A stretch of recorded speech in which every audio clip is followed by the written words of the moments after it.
vendo alguns amigos e confesso que é um mix de emoção, porque eu fico pensando qual crente batista do Rio Grande do Norte que não tem uma história aqui na primeira igreja.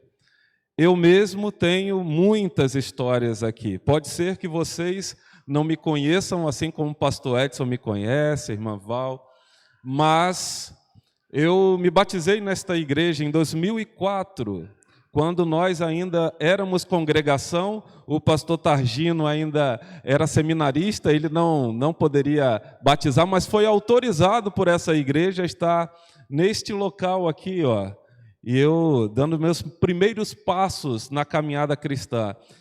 Neste local também, eu me casei há 20 anos passados. Então, essa moça linda, né, que está ao meu lado, Nai, nós nos casamos nesta igreja. E foi nessa igreja também que eu dei meus primeiros passos na teologia, porque aqui tinha o seminário, o STEM, né, e eu fiz 1 ano de seminário aqui. Então, olha quantas coisas aconteceram na minha vida, na vida da minha família, por conta desta igreja. E eu sou muito grato à vida de cada um de vocês, porque há muitos anos atrás, há mais de 20 anos, na verdade, né, nós completamos, na verdade, vamos completar dia 29 de maio 20 anos, mas nós, como congregação, como igreja, nós já estamos caminhando aí há 23 anos. Né? Então, eu era um jovem, realmente, rapaz, quando dei meus primeiros passos aqui. Né? Vocês podem até perguntar, será que ele já tinha cabelo? Não, eu já era careca já. Né? Desde os 18 anos, meus cabelos se foram. Então, eu estou aqui ao lado da minha esposa, Nai, da minha filha mais nova, Rebeca. Nosso filho mais velho não pôde estar aqui. E eu fico grato porque esta foi a mulher que falou de Jesus para mim, lá no trabalho. Nós trabalhávamos juntos e ela começou a falar de Jesus para mim. Eu chegava das festas, pastor, chegava das baladas, né, na segunda-feira, e ela falava de Jesus para mim. E Jesus, o nosso Senhor, falou assim para ela, tudo bem, você ganhou esse rapaz para mim, eu vou lhe dar um presente. Você vai cuidar dele para o resto da sua vida agora.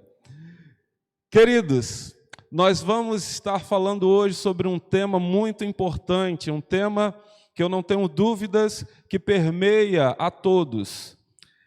Renovando as alianças na família. Família, um projeto do Senhor Jesus, um projeto de Deus, algo que hoje em dia tem sido tremendamente atacado. Família hoje é algo que está sendo direcionado por Satanás para a destruição.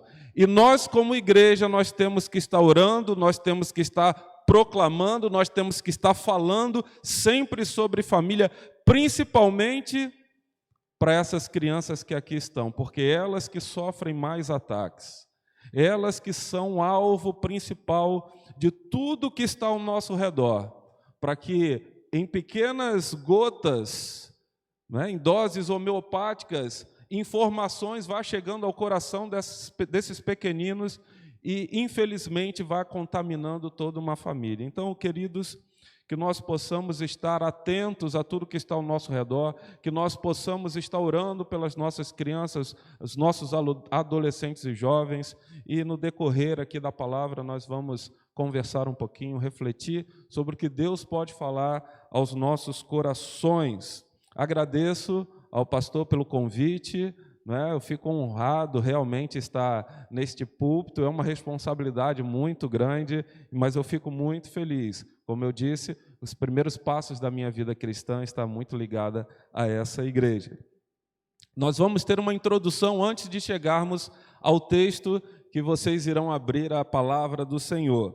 Porque quando eu falo sobre família, existem diversos textos que nós poderíamos refletir na palavra do Senhor. Não tenho dúvidas de que vocês, nesse momento, já devem ter lembrado de algum texto que se refere a alguma família, a alguma situação em uma família, de alguns personagens da palavra de Deus, mas eu quero tratar essa noite sobre uma história que sempre falou muito ao meu coração, que a primeira vez que eu li eu chorei bastante, né? E sempre quando eu leio eu não tenho como não me emocionar. É uma história que já foi retratada em filmes, é uma história que já foi retratada em novelas televisivas, é uma história que tem em quadrinhos, enfim, é uma história muito conhecida, que é a história do jovem José. Quem não conhece essa história, até mesmo as crianças nas nossas EBDs, nas salinhas, elas escutam sobre José. E eu quero trabalhar um pouquinho aqui com vocês sobre a família de José. Eu quero refletir junto com vocês sobre essa história, mas eu não posso deixar de dar um pano de fundo, um plano geral sobre a história de José, para que nós possamos chegar ao texto que eu quero realmente refletir. Então a introdução vai ser um pouquinho longa, mas vai ser necessária. Pode ser até que você fale assim, mas eu já conheço a história, mas podemos ter visitantes aqui que não conheçam. Pode ter pessoas que vão assistir mais à frente na internet que não conheçam. Então, vamos refletir aqui um pouquinho até chegarmos no texto que nós vamos tratar. Queridos, José era um jovem que tinha aproximadamente 17 anos de idade quando tudo isso acontece. Nós vamos ver isso no capítulo 37 de Gênesis. E essa história se desenrola até o 45. É longo. E o que acontece? Ele era filho de um homem chamado Jacó, que teve o seu nome mudado para Israel. É interessante que no verso 35, logo no início, vai falar que Israel, que Jacó, ele amava José mais do que os seus outros irmãos, porque José era filho da sua velhice. E isso é importante para tudo que nós vamos tratar aqui, queridos. José, ele era um pastor, ele cuidava das ovelhas do seu pai. Diz a palavra de Deus que José, ele era um menino que Deus falava com ele através de sonhos. Todo mundo conhece as histórias. E esses sonhos faziam com que ele pudesse olhar para um futuro e ver ele mesmo acima dos seus próprios irmãos. Então veja que algo já está acontecendo aqui. Estamos vendo uma história de uma família onde o pai tem uma preferência, e estamos vendo aqui algo se instaurando numa família onde o jovem José está sendo revelado através de sonhos sobre uma possível posição que ele teria em relação aos seus irmãos. E podemos entender que nesse momento seus irmãos iriam ficar realmente chateados. Afinal de contas, eu estou vendo meu pai tendo preferência por um irmão, e eu estou vendo este irmão falando ou contando histórias para mim, dizendo que ele é mais importante do que eu.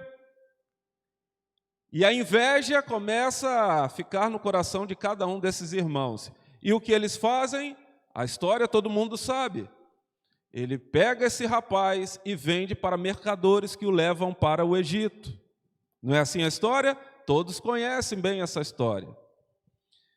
O jovem José vai até Egito de uma forma que acredito que não é muito boa, porque escravo nunca é bem tratado. Chegando lá, ele vai para a casa de um homem chamado Potifar. Chegando lá, acredito eu que, sendo jovem, ele deveria ter uma boa aparência. E Potifar tinha uma mulher que provavelmente ela completamente sem juízo, porque fazer o que fez, sabendo quem o marido era, mas já mostrava também que ela não tinha caráter e nenhum temor. Ela tenta seduzir o jovem José, e não conseguindo, o que acontece? Ela o acusa de tentar atacá-lo. Então veja que muitas coisas estão acontecendo na vida de José, e também naquela família. Afinal de contas, quando ele foi vendido, seus irmãos disseram para seu pai que ele havia sido morto por um animal. Vejam que situação, queridos. Uma família que tinha tudo para dar certo, mas que por conta de determinadas situações, determinadas atitudes, começa a se instaurar algo e essa família é completamente destruída. Preso pelo suposto crime, José volta a ser usado por Deus através de sonhos, até chegar ao ponto de interpretar os sonhos do próprio Faraó. Estão me acompanhando? Ainda estamos na introdução. Admirado por essa façanha, Deus, usando aquele jovem rapaz, toca no coração de Faraó, e Faraó o promove como um dos homens mais importantes daquele país, só obedecendo a ele próprio, ao próprio Faraó. Queridos, veja que trajetória incrível. Você consegue imaginar uma multinacional onde você chega como estagiário e em 2 dias você já é o CEO daquela empresa? É mais ou menos isso que aconteceu. O rapaz deveria ser muito bom. E ali estava José, como o segundo homem mais importante daquele país, que era o mais importante. Mas não acaba por aqui. Nós sabemos que ainda tem mais história. Mas eu quero analisar algumas coisas antes de continuarmos. Eu já vi diversas mensagens falando sobre os irmãos de José. Sempre falando sobre a questão deles terem vendido o próprio irmão. Uma coisa realmente cruel. Algo que, se nós formos analisar, totalmente fora do padrão de caráter, de cristão, de humanidade. Mas, meus amados, vocês conseguem compreender também, e eu não estou querendo minimizar a culpa, mas eu estou querendo que nós possamos olhar para um prisma diferente, que aqueles irmãos, eles também estavam num estágio de sofrimento muito grande. Afinal de contas, aquele período patriarcal, onde a figura do pai ele era muito importante, aquele pai dá preferência para um filho, isso, principalmente para o mais velho, isso deveria ser muito constrangedor, porque o mais velho sabia que futuramente ele seria o sucessor do seu pai, futuramente ele iria comandar as tribos, mas aqueles irmãos viram no pai Israel uma preferência para o mais novo. Quem é pai aqui de mais de um filho? Você consegue imaginar imprimir um amor maior para um filho do que para com o outro? Você consegue imaginar você realizando isso?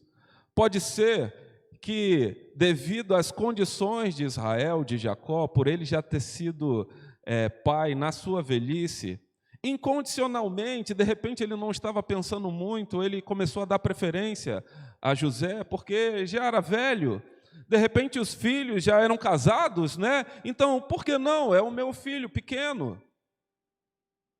Mas vejam no contexto agora da sua família. Você que tem mais de um filho, você começar a dar preferência para um e deixar o outro de lado.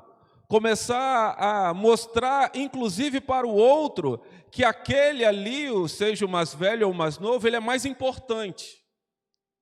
O que você acha que seu filho ou sua filha, qual o sentimento que ela vai ter? Queridos, naturalmente, quando nasce uma nova criança em casa, eu não sei se aconteceu isso no seu lar, mas no meu aconteceu. Quando a Rebeca nasceu, o Pedro já tinha 4 anos e meio, mais ou menos. Ia fazer 4 anos. Queridos, meu filho já andava normalmente, 3 anos e pouco, mas ele queria voltar a engatinhar. Porque eu acredito que ele estava querendo que nós pudéssemos dar atenção a ele, porque nós precisávamos cuidar mais da irmã mais nova que nem andava. Então ele queria engatinhar. Ele começou a voltar a fazer as necessidades como se estivesse usando fraldas ainda. Mas isso era algo que nós esperávamos.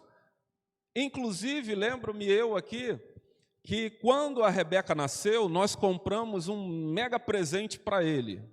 Um presente bem legal. E falamos que foi a Rebeca que trouxe. Olha, a sua irmãzinha veio e chegou com um presente maravilhoso para você. Para tentar minimizar isso. Mas, queridos, foi só com o tempo que ele foi entendendo que não era questão de preferência, mas era uma questão de um cuidado por ela ser muito pequena. Mas no caso dos irmãos de José, a coisa era um pouco diferente, porque realmente não era mais uma criança, já era um rapaz, e diz a palavra de Deus que já tinha 17 anos. E naquela época, 17 anos era completamente diferente de rapazes de 17 anos no nosso tempo atual. Ele, inclusive, já cuidava das ovelhas do pai. Então, 17 anos já era um homem. Ele já tinha grandes responsabilidades.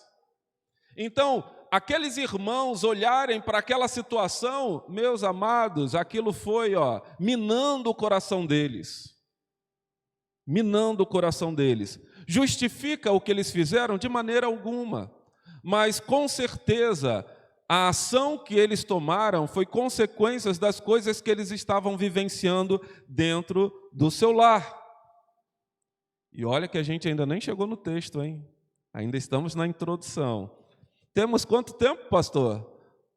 Até o Espírito Santo deixar, né? Então tá certo. Então vamos continuando.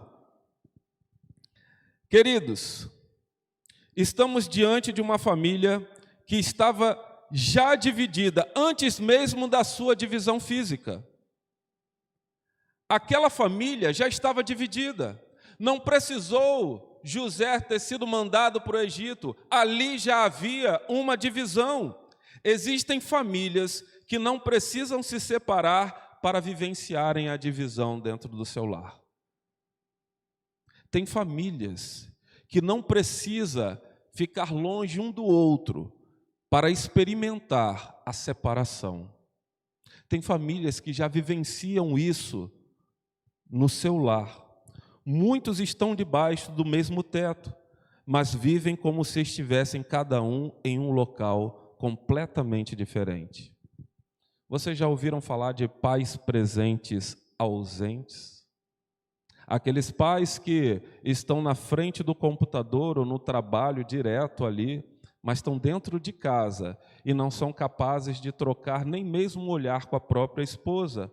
Não é capaz de tirar um tempo nem mesmo para conversar com os seus filhos. Pais que não possuem um relacionamento linear com aqueles que é dever dado por Deus de cuidar e de orientar. Quando eu tive meus filhos, eu entendi que o Senhor estava colocando sobre mim e a minha esposa a responsabilidade de direcioná-los, de cuidar. É uma responsabilidade dada por Deus. Há pouco tempo eu estava conversando com um jovem e ele estava falando que ele estava feliz pela separação dos pais. Já pensou uma coisa dessa? Um jovem dizer que estava feliz porque seus pais estavam separando, porque a sua mãe era muito oprimida e porque seu pai dava mais atenção a outras coisas, a outras atividades do que a própria mãe. E aí, na minha pedagogia jovial, eu tive que falar um pouquinho mais grosso com o rapaz. Primeiro, eu mostrei biblicamente que, independente dos pais que ele tem, ele deve honrar, porque isso é a palavra de Deus que nos ensina, não é isso? A palavra de Deus diz que nós, filhos, devemos honrar pai e mãe. E que isso, inclusive, nos dá uma garantia de vida mais próspera, pelo menos em termos de tempo. É isso que a palavra de Deus diz. Nenhum filho teve a escolha de ter o pai que tem. Sabe por quê? Porque foi Deus que deu. O filho pode escolher a futura esposa, uma namorada, o que ele vai fazer, mas ele não escolhe os pais que tem. Porque quem escolhe os pais para os filhos é o próprio Senhor. E quando ele faz assim, ele já está imprimindo uma responsabilidade de cuidar. E aí eu falei para aquele jovem rapaz, tudo bem, esse é o desejo do seu coração, mas lembre-se de uma coisa, sua mãe é jovem. Você não vai ter o direito de dizer a ela não se relacionar com outro homem. E vai ter um dia que um homem estranho vai estar na sua casa, vai estar dando ordens na sua família e provavelmente vai estar andando bem à vontade na sua casa. O que você vai fazer? Ele, não é bem assim. Como não? Mas há outra possibilidade. Você um dia vai casar. E sua mãe vai ser cuidada pelos seus irmãos? Ah, eu não tenho irmãos. Ah, não tem irmãos. Então você vai colocar a sua mãe dentro da sua casa? Não, porque a minha esposa não vai permitir. Então, como vai ser a sua mãe? Você é um jovem promissor, estudando. Daqui a pouco você vai receber um convite para ir para São Paulo para ganhar, sei lá, 20 mil reais. E aí você vai falar para sua esposa a seguinte frase: meu amor, nós não vamos viajar porque mamãe não pode ficar sozinha. É isso que você está pensando ser a sua vida no futuro? E o rapaz começa a chorar. Porque, queridos, muitas vezes nós olhamos a situação, mas nós não olhamos a consequência. Nós estamos vendo aquilo se desenrolar, mas nós não paramos para analisar as coisas que podem vir no futuro. Mas eu mostrei o outro lado. Um lado que seria muito interessante. É você orar primeiro para ser curado, para você perdoar o seu pai. E o segundo é para que possa haver harmonia no seu lar, para que possa haver reconciliação, para que seus pais possam retornar à convivência harmoniosa e que você possa ser aquele filho que honra seu pai e sua mãe. Aí que ele chorou mesmo. Porque é isso que é uma família que foi instituída pelo Senhor desde a criação. Pais que reclamam da distância dos seus filhos adolescentes nunca perceberam que eles foram distantes na infância deles. Pais que dizem que seus filhos adolescentes não querem mais saber de nada, porque, na verdade, quando eles eram pequenos, eles procuraram os seus pais, mas eles não tinham tempo para nada. Nós lá em casa, nós temos a cesta da família. Eu gosto de falar isso para toda a igreja que eu vou. A cesta da família. Sexta-feira, a igreja só vai me chamar se for para velório, que é urgente, aí eu saio. Fora isso, a minha atenção exclusiva é para a minha família. Nós passamos o dia todo juntos. As crianças vão para a escola, as crianças, né? Eu sempre falo as crianças. Os meninos vão para a escola pela manhã e eu fico com a minha namorada. Vou passear de mãos dadas no shopping com ela. Afinal de contas, somos jovens ainda, né, minha filha? Somos jovens. Vamos passear. Vamos buscar as crianças na escola. Voltamos. O que vamos fazer, pai, hoje? Dia da família. Não sei, estou sem dinheiro, vou comer pipoca. Bota as camas lá na sala. Vamos assistir um filme. porque cinema para 4 é mais caro. Então, aqui é uma dica, para quem tem 4 ou mais de 4, né, em casa. No cinema, cada pessoa vai gastar no mínimo aí, quanto é que é o ingresso hoje? Eu nem sei mais. Na faixa de 40, uma pessoa, estou falando de 4. Agora você imagina que na televisão você pode alugar os filmes por R$13, R$15. Bem melhor, não é? Então 15 vai para todo mundo lá em casa. A gente come pipoca, se diverte, brinca. É o dia da família. A igreja já sabe que sexta-feira é o dia da família. Ih, pastor, na sexta o senhor não pode, né? Porque é a sexta da família. Acertou, não posso. Estou com a minha mulher, estou com meus filhos, porque eles precisam estar comigo e eu preciso estar com eles. E eu falo para os líderes lá da igreja, se eu pedir alguma coisa para vocês fazerem, porque é o pastor geralmente que pede, né? Vamos fazer isso, vamos fazer aquilo. Aí eu falo para eles, se vocês estiverem com muitas atividades e deixando de cuidar da sua família, pode dizer para mim, não. Esse não vai ser muito importante para você. São famílias que já não têm algo, pelo menos eu acredito, que nós fazemos na nossa cesta da família, que são as devocionais. Estão lembrados das devocionais em família, aonde nós lemos a palavra de Deus juntos, aonde nós louvamos, aonde nós abrimos o coração um para com o outro? Há momentos onde só a Nay e a Rebeca ficam juntas e eu vou lá para o quarto com o Pedro e a gente fala coisas de homem para homem. Eu estou discipulando o meu filho na palavra do Senhor. Então a família do pastor é a família perfeita? De maneira alguma. Mas a cada dia nós estamos tentando vivenciar aquilo que Deus quer para a família. E é isso que nós estamos falando hoje. Depois de toda essa trajetória na vida de José, ele agora, como um grande administrador e segundo em poder na terra do Egito, a fome chega até a família de Jacó. Eis que a fome chega naquele lugar, e com essa dificuldade ele precisa recorrer aos governantes do Egito, sem ter a mínima ideia de quem estava ali no poder era o seu filho. Olha só que história maravilhosa. Então os irmãos de José são encarregados de buscar comida e ao chegar lá encontram quem? O seu irmão. Como sabemos da história, eles não o reconhecem. José ainda tenta criar uma situação para deixá-los constrangidos. Mas depois de muitas aflições, José finalmente revela quem é e ali há toda uma comoção. Então, chegamos no texto que nós vamos trabalhar hoje, que se encontra no capítulo 45, do verso 4 em diante. Longa introdução, mas prometo que não vou me alongar não, meu pastor.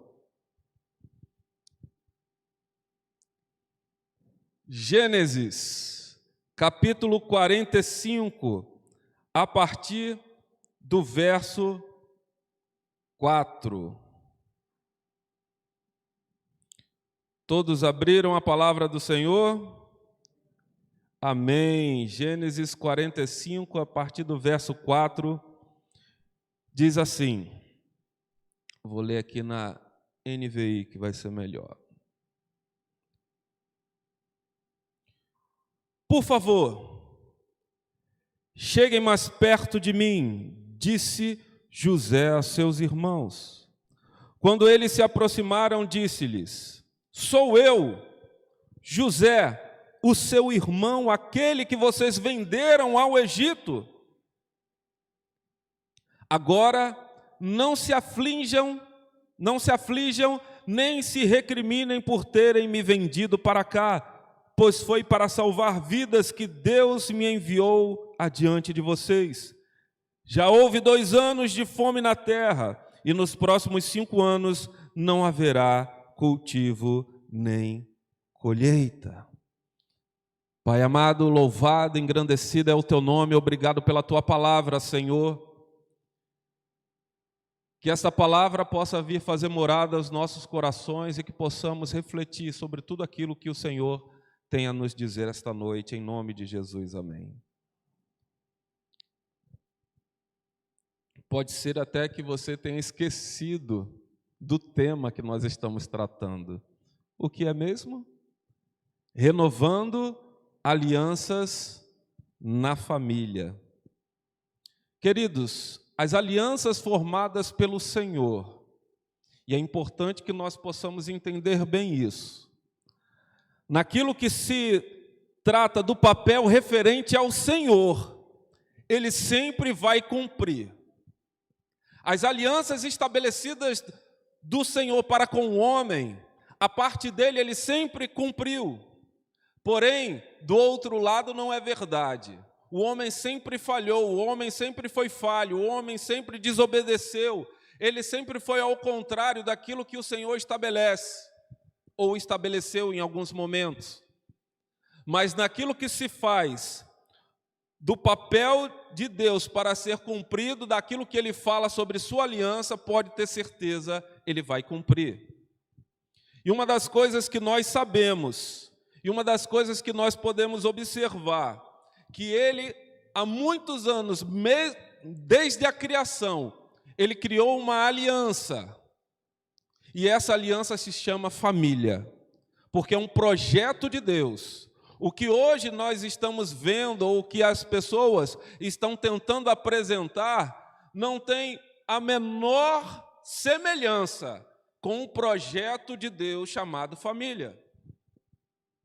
A menor semelhança.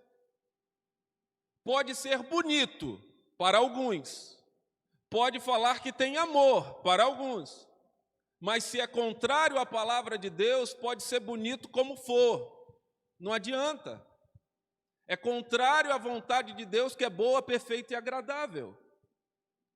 Queridos, tudo que é apresentado contra a palavra de Deus vai ser sempre apresentado de uma forma que se torne um pouco agradável aos nossos olhos. Afinal de contas, foi assim com Eva. Eva, quando olhou, viu algo agradável aos seus olhos e teve o desejo de tocar. Assim é o que está acontecendo hoje em dia. Os pequeninos estão sendo bombardeados com imagens, com situações que aos poucos vão minando esses corações. Olha só, pensa aqui um pouco comigo. Quanto tempo os hebreus ficaram no Egito? Estão lembrados? Quanto? 400 anos. Eu vou ilustrar aqui rapidamente o que poderia ter acontecido. Olha só. Imagine a minha família chegando como escravos lá no Egito. Uma família que entende que Deus é o único. Chego lá, minha filha vai e começa a observar algo diferente. E fala assim: papai, aqui é um pouco diferente, pois aqui existem mais de um Deus. Eu, sabedor que só existe um único Deus, eu vou fazer o quê, minha filha? Está errado. Só existe um único Deus. Mas, pai, o coleguinha lá disse que é normal ter um Deus para o rio. O rio Nilo tem um Deus. O sol também tem, mas não é tão legal, pai. Minha filha, não, está errado. Mas algo nela já viu diferenciado. E aí, nasce meu neto. E meu neto vai nascer num contexto onde ele vai ver vários deuses. E vai falar para minha filha. E vai falar assim: mãe, olha que legal, lá na escola estão falando do Deus do Nilo. A minha filha, que já havia conversado comigo, vai falar assim: ó, não fala isso perto do seu avô não, porque seu avô não vai gostar. Mas eu sei, eu estudei nessa escola, eu sei como é que é. E aí vai nascer a minha bisneta. A minha bisneta vai nascer num contexto aonde a minha neta vai falar para ela: não se preocupe, isso é assim mesmo. já vem de muitos anos. E eu estou falando de quantos anos? 400. Vamos trazer agora um pouquinho para os nossos tempos atuais. Eu vou para o shopping com a minha filha. E minha filha vai ver algo diferente. Aonde ela poderia ver um homem e uma menina andando de mãos dadas, ela vai ver um contexto diferente. E ela vai falar assim: pai, olha ali. Eu vou falar assim: minha filha, isto está errado.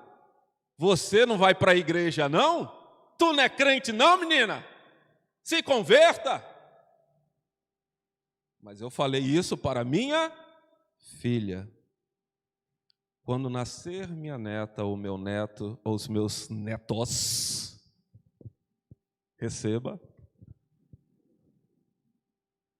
ele já vai nascer num contexto, queridos, onde isso vai ser o quê? Natural.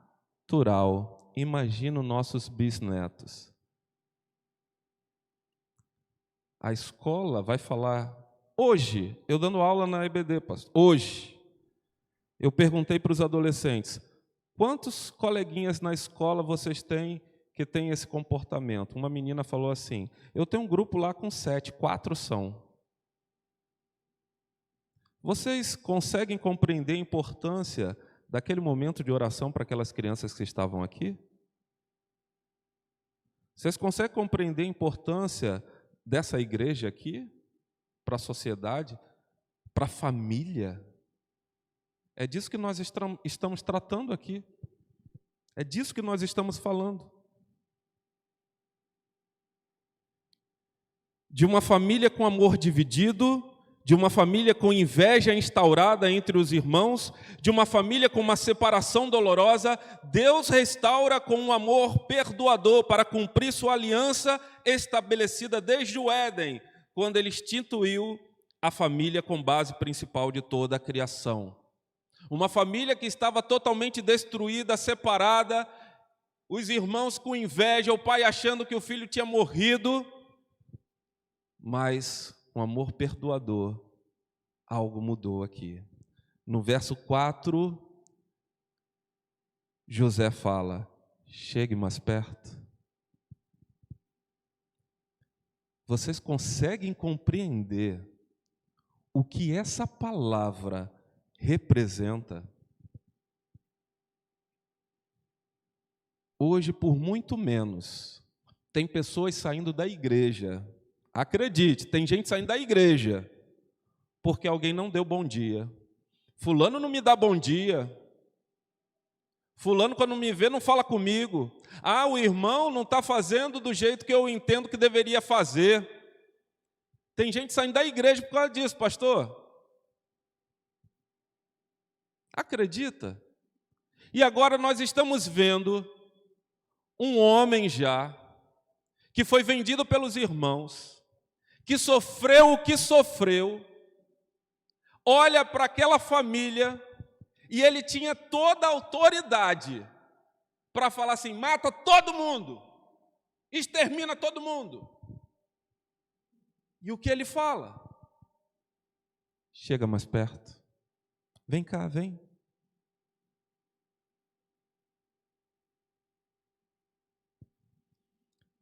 A separação geográfica terminou. A barreira da separação é quebrada quando aquele que foi separado, aquele que sofreu a dor da separação, tomou a iniciativa e disse, chega mais perto. Às vezes o que é preciso para quebrar barreiras de alianças que poderiam estar sendo estabelecidas dentro da família, dentro do seio familiar, é apenas a aproximação verdadeira, é apenas permanecer no lado daquela pessoa que você mais ama, daquela pessoa que você sabe que é importante para a sua vida, seja nos momentos felizes e também nos momentos de aflição, nos momentos de dificuldade. A questão é que as famílias hoje, elas já estão separadas, não fisicamente, mas elas estão separadas socialmente, vamos dizer assim, porque elas moram no mesmo local, mas elas não convivem mais uma com as outras. Lá em casa, ainda nós podemos ter algo que eu acho fantástico. Eu sei que, com o tempo, devido às atividades dos meninos que vão se tornando adultos, isso vai mudar. Mas até hoje, quando eu chego em casa junto com os meus filhos, nós temos a famosa mesa posta. Ah, é só no final de semana? Não. Todos os dias, minha esposa faz aquela mesa maravilhosa para nos receber. Todos os dias. Eu tenho que filmar isso, né? E botar no Instagram.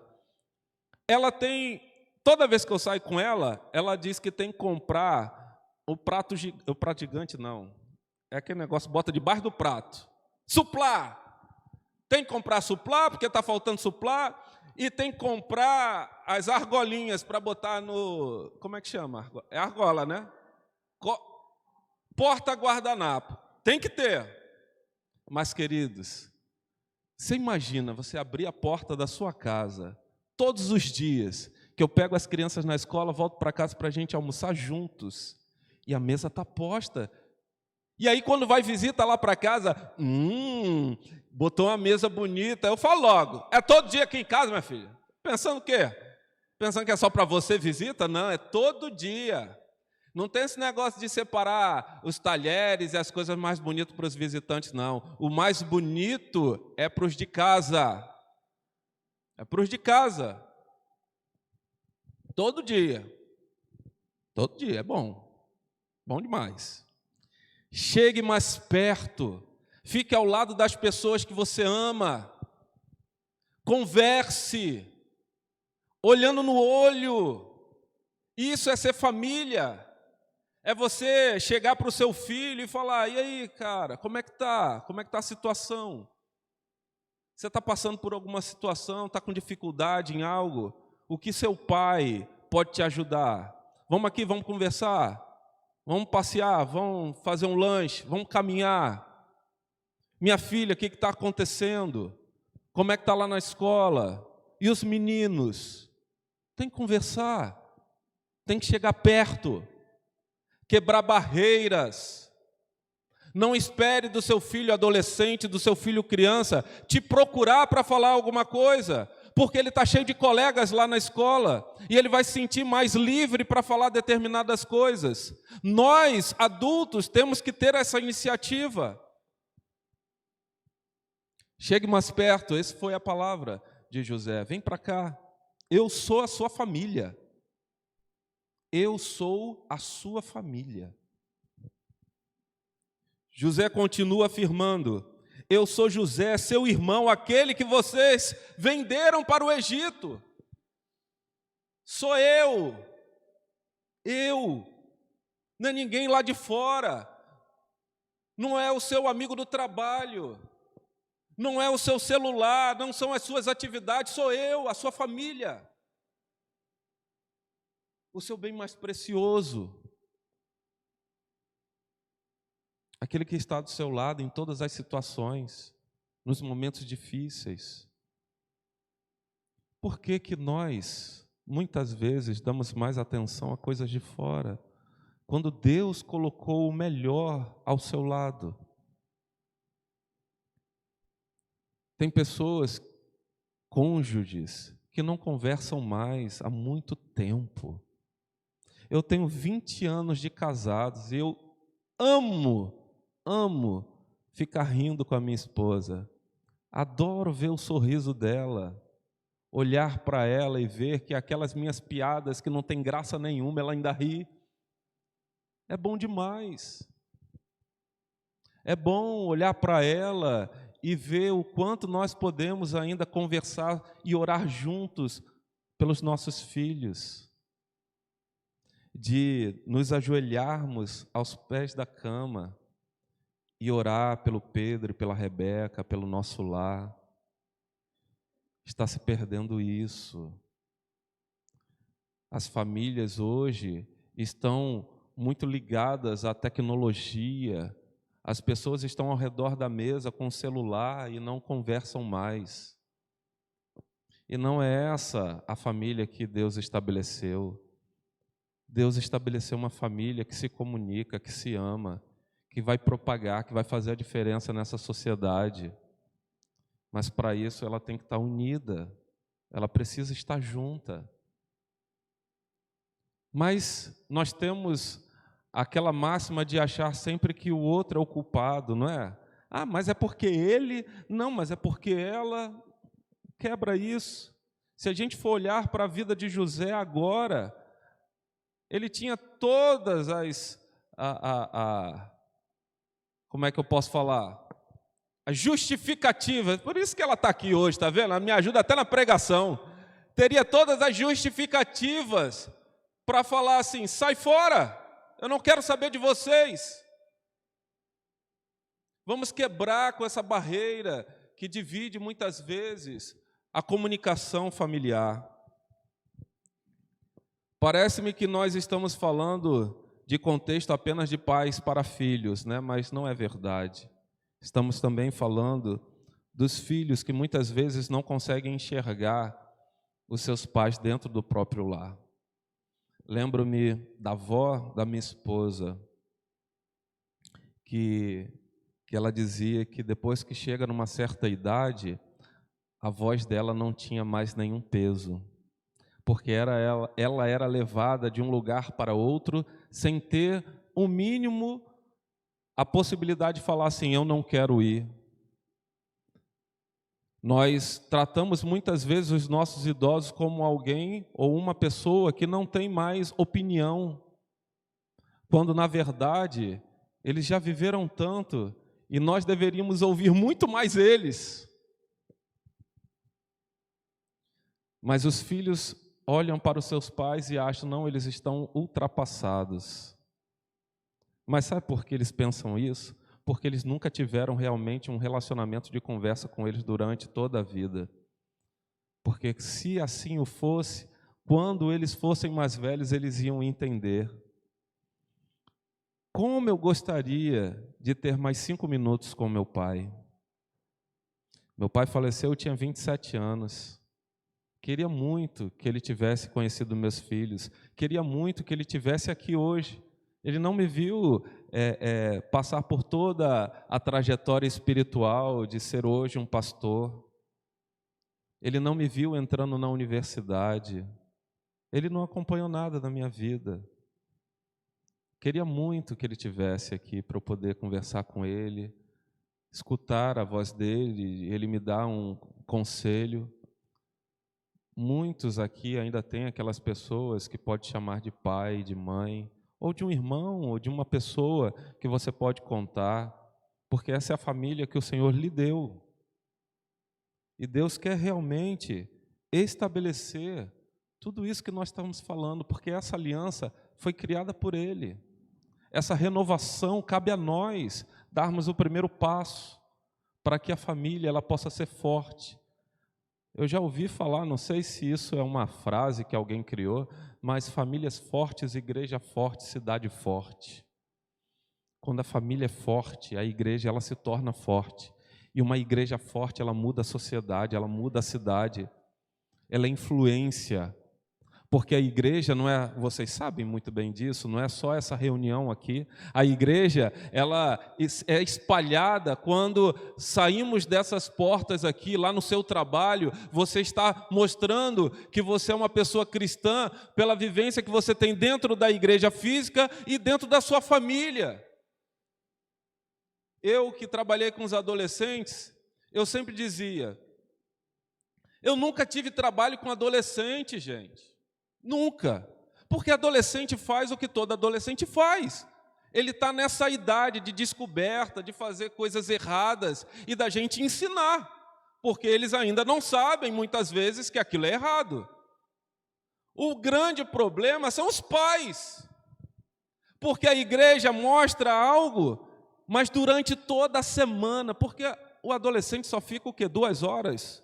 Durante a semana toda, sei lá, 2 horas, 3 horas. Ali na igreja, aprendendo alguma coisa, o resto da semana toda, ele está junto com os pais ou junto com outros colegas. Então, às vezes, ele vê em casa um exemplo que não deveria ver. Um pai que deveria, ou a mãe que deveria ser o exemplo maior de cristãos, de pessoas que vivenciam o evangelho dentro do lar, ele vê tudo ao contrário. Então ele é ensinado na igreja, mas em casa tudo isso muda. E como nós vamos combater o mundo dessa forma? Quando dentro do nosso lar nós não estamos mais vivenciando aquilo que o Senhor quer, essa aliança familiar. Cabe a nós, queridos, quebrarmos essas barreiras, assim como José fez. Fale, venha para perto, sou eu sou da sua família. Esqueça todos os problemas que passaram, afinal de contas, lá no verso 5, ele diz assim: agora não se aflijam, nem se recriminem por terem me vendido para cá, pois foi para salvar vidas que Deus me enviou adiante de vocês. Eu quero terminar esta noite refletindo sobre esse texto final, onde podemos ver a compreensão de José sobre o fato que ocorrerá em sua vida familiar como um todo, que ocorreu com a sua vida familiar como um todo. Isso nos ensina a procurarmos compreender que toda família passa por situações complicadas. Não há uma família aqui que nunca tenha passado por algum problema, alguma situação grave, mas que, se estamos no centro da vontade de Deus, esse processo irá finalizar. O processo muitas vezes é necessário. Existem ações de Deus em nossas vidas que são realizadas de formas imediatas. Deus vai ali e atua de forma rápida, mas existem outras que precisam passar por um processo. E pode ser que essa noite você, na sua família, esteja passando por esse processo. Pode ser que você esteja passando por algo na sua família que ainda está dentro do processo de Deus. Mas pode ter certeza que se você permanecer no centro da vontade de Deus, assim como José permaneceu durante todo o seu caminhar, Deus vai agir e vai mudar a situação, porque Deus é o Deus da família. Deus quer renovar as alianças que um dia foi estabelecida. Deus quer finalizar o processo na família, mas Ele deseja que tenhamos sempre a maturidade do perdão, a maturidade da aproximação, a maturidade do reconhecimento que precisamos estar no centro da sua vontade. A Igreja de Jesus cumpre os propósitos de Deus através das famílias que Ele mesmo estabeleceu. E que possamos, queridos, sempre compreender que as escolhas que nós fazemos, se não for no centro da vontade de Deus, é do coração do homem que é enganoso e pecaminoso. Que possamos, como família de Deus, antes de qualquer decisão, antes de qualquer coisa, nos unir, orar e pedir orientação a Ele, sabendo que Ele é que trabalha, é Ele que direciona, é Ele que faz as coisas acontecer através do Teu Santo Espírito. Amém. Vamos orar? Vamos ficar de pé.